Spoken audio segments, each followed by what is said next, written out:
We have to learn to let go and allow life to happen through us without any judgments, without any preconceived notions, just allowing life to be what it is.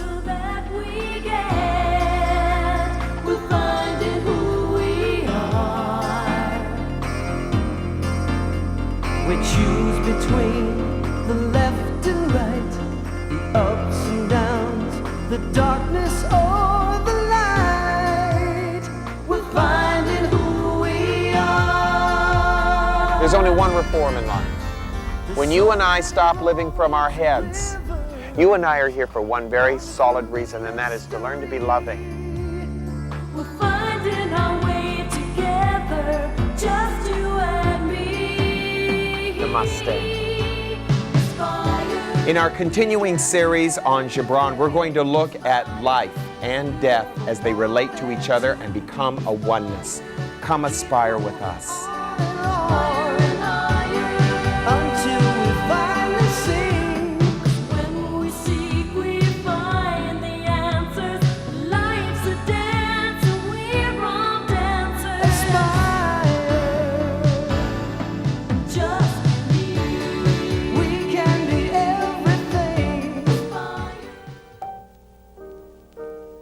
The Prophet.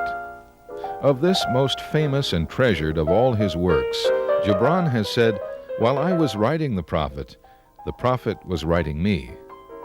Born in Lebanon in 1883, the man who would become a famous poet, philosopher, and artist was exiled from his homeland for speaking out against the Turkish Empire. He studied art in Paris, then settled in New York City, where he remained until his death at age 48. But the Prophet lives on. Over the years, it has touched the lives of millions, a testament to the insight and wisdom of the man, Kahlil Gibran, who was never wholly and entirely of this world. Then Almitra spoke, saying, "We would ask now of death." And he said, "You would know the secret of death, but how shall you find it unless you seek it in the heart of life? The owl whose night-bound eyes are blind unto the day cannot unveil the mystery of light."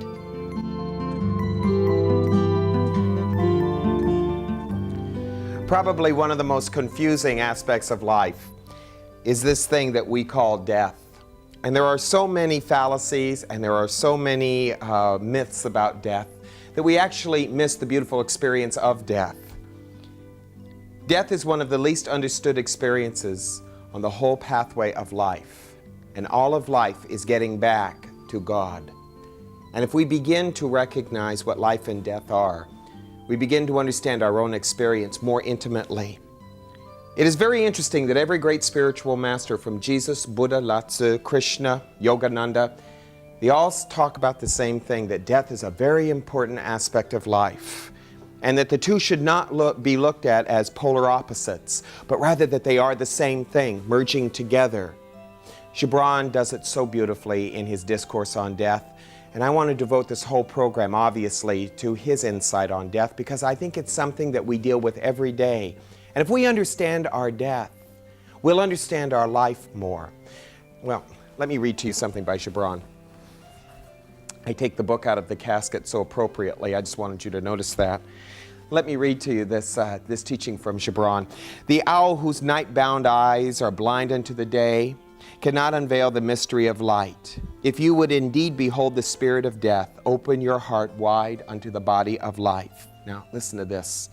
"For life and death are one, even as the river and the sea are one." We have a hard time with that insight, that life and death are one. We look at life from the idea of a physical carcass, a body. And if we only look at ourselves as alive because we can move around in a body, we will miss the very beautiful experience of life as it truly is, as a spiritual quality. We inhabit a fleshly body, and we use this body as an instrument of our work during our earthly life to gain the experiences that are necessary for the fulfillment and the awakening of our soul. And then eventually, we let this body go. But that doesn't mean we are dead. That means an experience that we have had that is called a body experience has now ended. And we move on somewhere into life. Now, there are many people who want to argue the idea of reincarnation and all of that, and I am not interested in those theories of reincarnation, whether it exists or does not exist. That is something that I'm not concerned with because I am here and now, and you are here and now. Our concern should not be to try to figure out where we're going to be when we die. That is none of our business at this point, and I know that is a major point of religion. Religion uses the idea of where you're going to end up when you die as its kind of trigger, its emphasis for getting you into the flock, so to speak. But it is my feeling that we should not be concerned about what happens to us after death. I think we should be concerned about what's happening to us in life. Before you and I get into one of these things, there is going to be a point in our life where we're going to want to understand exactly who we are and what we're all about. Believe it or not, the only time we ever really question our life or begin to appreciate it is when we're approaching one of these things. It's the saddest and yet realest part of us, and it's an interesting psychological phenomenon that I've seen in people, that the only time they appreciate life is when they're just about ready to lose it. And that might say something about our psychology and the way we've lived our life. We die the way we've lived. And it is one of my own personal insights that just before we get into one of these little vehicles for the last trip in our life, that our whole life does flash before us. And maybe in the flashing of our life before us, we look at all the things that we have done. A lot of people think that we get punished for the things that we do in our life. You will never be punished for the things that you do. There is no such thing as punishment in the universe. God does not punish. God is not a punishing thing. God is life, and in that life is death, and death is not a punishment. But as we look over our life, I think what happens to us before we get into one of these coffins, these casket things, is that we begin to have remorse, not for the things that we've done, but maybe for the things that we haven't done, that we could have done. The things like being kind and compassionate when we could have, of being more attentive in our understanding to someone that we cared about or a stranger that we missed because we were too busy judging them and analyzing them. Maybe the real recognition of our life is not in what we've done. Maybe the real recognition is understanding what we've left undone. If I have lived my life not paying attention to what's going on to me here and now, then maybe one of my greatest challenges in life is to go back and do everything I can in the moment, because life is momentary, and death is one of the least understood experiences on this pathway of life. We'll be right back. Don't go away.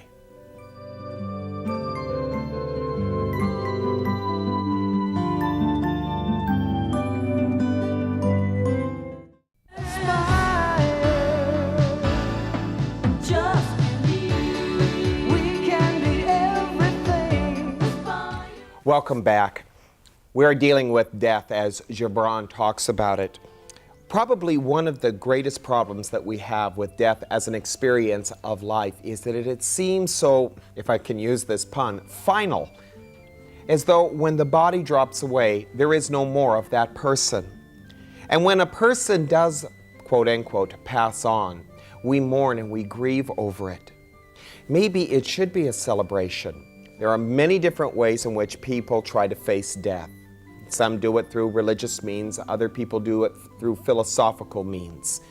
But you know, when death touches our life in the form of a loved one or a friend who has moved on into their own life and some other experience, all of a sudden death becomes a very big problem to us. We face our own mortality and it frightens us. If I'm afraid of my mortality, I'm also going to be afraid of my life. Let me give you some facts about life for a moment. It's a fragile experience. It has no particular means or purpose other than that you and I are here in this life to experience the totality of ourselves in this life. This body is just an instrument. It's a piece of work that we use to express ourselves through. But it must be understood that if we heavily identify our life with our body, we are never going to have the significance of death in our living. We'll never know the meaning of it. It should be just as important for us to know the meaning of death as it is for us to know the meaning of our life. There's an old story that a Zen master once said to a student. His student said, "Master, how must I prepare for death?" And he said, "Live life as a celebration." And the disciple was very puzzled. He said, "Well, then how do I live life?" He said, "Prepare for death as a celebration." The student was very confused. Why? Because the disease of the mind has now set in. And the disease of the mind is always saying, this is right, this is wrong, this is the beginning, this is the end, this is up and this is down. Please try to understand what Gibran is trying to say to us. Life and death are one, even as the river and the sea are one. They flow into each other. There are many death experiences that you and I are going to face in life. They are not death experiences such as a coffin and a body. They're death experiences in us. The end of our childhood is a death experience. The end of our adolescence is a death experience. When your parents die, a part of you dies because that relationship is gone. But the thing that is most important to understand is that life is impermanent. And if we can understand that everything in life is impermanent, that things will come and things will go, and we can sit in kind of a meditative silence, not wanting things to be as they used to be, not trying to bring back the old days and relive them, but to live in the moment of death as a change and to celebrate that moment of death as that change. We welcome death as we have never welcomed it before because it offers us the opportunity for us to pass on. Don't we all need to pass on while we're in this body? We need to let go of certain things that we may move on to other things. It is a part of the life experience itself. There are what I like to call big deaths in life and little deaths in life. The big deaths in life are the ones that I face inside of myself, where my ego is starting to diminish. That is the big death. The things that I can't accept, the changes I don't want to accept, those are the big deaths, and I have to begin to move with them and to understand that they're bringing me to another life experience inside of me. If I look at them as the end of my life, or I look at them as a blow in my life and I create a tragedy around the little death experiences that I have, which other people think are nothing but are a big thing to me, then I miss out on the fulfillment of my life. The small death experiences are when we come to a coffin. The dropping of the body is not as big a deal as the dropping of the ego, or the dropping of fear, or the dropping of anger, or living from the motivation of greed. Those are the major death experiences that a Jesus tried to get us to understand, a Buddha tried to get us to understand. Let me read to you a little something here by Gibran. Listen to what he says, trying to help us understand the laying aside of the body. He said, "For what is it to die but to stand naked in the wind and to melt into the sun? And what is it to cease breathing but to free the breath from its restless tides, that it may rise and expand and seek God unencumbered?" Unencumbered by what? Well, the concerns that naturally surround the body. The body brings a lot of concerns, how to feed it, how to clothe it, how to analyze it. It brings a lot of problems to us. But we don't have to live in those problems while we're living in the body either. Take the body and love it. Take good care of it.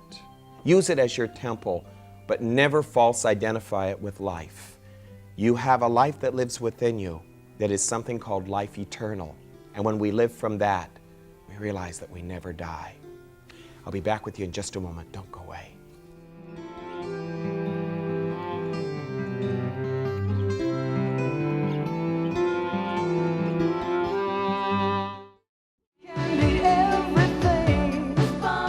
Welcome back to Aspire. I know that death is an uncomfortable subject for many people because it's a ghoulish thought in their mind, or a thought that they don't want to delve into. And yet other people try to face it with the idea that it's a cold fact of life. And neither of these attitudes are really understanding the beauty of death. If we only think of life as the things that we do, we will never understand death as the thing that we are. Let me read to you a little bit here, something by Gibran, the ending part of this. Then I want to give you some insight on death from another point of view, that you can change your whole life by living your death right now. Gibran says, "Only when you drink from the river of," get this, "silence shall you indeed sing. And when you have reached the mountaintop, then you shall begin to climb. And when the earth shall claim your limbs, then shall you truly dance. Well, I don't think that the earth has to claim your limbs before you can truly dance. I think you can truly dance in this body right now. Let me give you some insight. A few things, a few of the blocks that keep us from life. Please remember that life is not the places you go to. It's not the idea of the things that happen to you. If you think that life is a matter of what is happening to you, you are missing your life right now. Life is not the experiences outside of you. Life is the experience of yourself within you. Spend more time not letting anything get in the way of you and your relationship with life. Don't be allowing yourself to fall off the quote-unquote spiritual pathway because you get caught up in money, possession, objects, people, and places. Please remember that life's greatest experiences are found in yourself, not in what happens to you. When we confuse what happens to us with life, we start identifying with our body. And now life becomes very dangerous to us. Because we don't care the kind of person that we are in developing a sensitivity to the life that lives around us. We care only about drawing certain situations to us to stimulate us or to entertain us. Life is a joyful experience, both entertaining and experiential. But if you are living for only entertainment, you're missing the experiential, and that is the ultimate expression of life. Another thing, be willing at all times to die in every moment. What I mean by that is to give up the things that you have outgrown and to mature inside into life, to ripen into life. There are things that you and I need to give up. Revenge, pettiness, anger, hostility, resentment. These are the things that we need to quote unquote die to let them go at a moment's notice. And sometimes you and I have to let go of people that we care about very much who have not passed on, died. They're just done with us, or they're angry with us, or whatever. And you have to let them go, and let them go. And move on to the new phases of your own life experience. To me, the key to life is not in trying to preserve it, but in setting it free and letting it go wherever it needs to go. And then you and I having the courage to follow that life, to let it take us wherever it needs to take us, because the ultimate experience of life is to float with it. Another insight I want to share with you. It is the insight of life in another way in which most people don't understand, and that is that we must have the courage to look inside of ourselves and realize that we only have so many years in this body, and not to squander the moment. Now, I don't want to put a time limit on you, so please try not to misunderstand me. All I'm saying is every single moment counts. Recently, I married a couple. I've married lots of people in my career, but not quite like this. I married a couple who had been living together for many, many years, and they decided to get married. The day of the marriage, the ceremony that I was going to perform, they found out that she was terminally ill and was going to die in 3 months. The intensity of that relationship when I was doing the ceremony was magnificent. Love was finally possible because now they knew they couldn't waste one single moment together. They lived and they breathed every single moment of that wedding ceremony. They were more present in that ceremony with me than I have ever felt a couple present. Why? Not because of the impending death. They were living their life momentarily. As the groom said, he said, I am going to love her every single minute I have her. I am not going to be concerned about 3 months from now. I just want to love her as she is. That's the way you and I need to live our life, as though it is our last moment, our last breath, and not to waste our life on tomorrow, worrying about if we're going to get to heaven or go to hell, or do we reincarnate. That is all for the philosopher. And philosophies are for those people who never have insight into life. Insight into life is just living momentarily, moment to moment, day to day, with as much heart and as much attention and as much love as we possibly can. Thank you for letting me be with you on death. Namaste.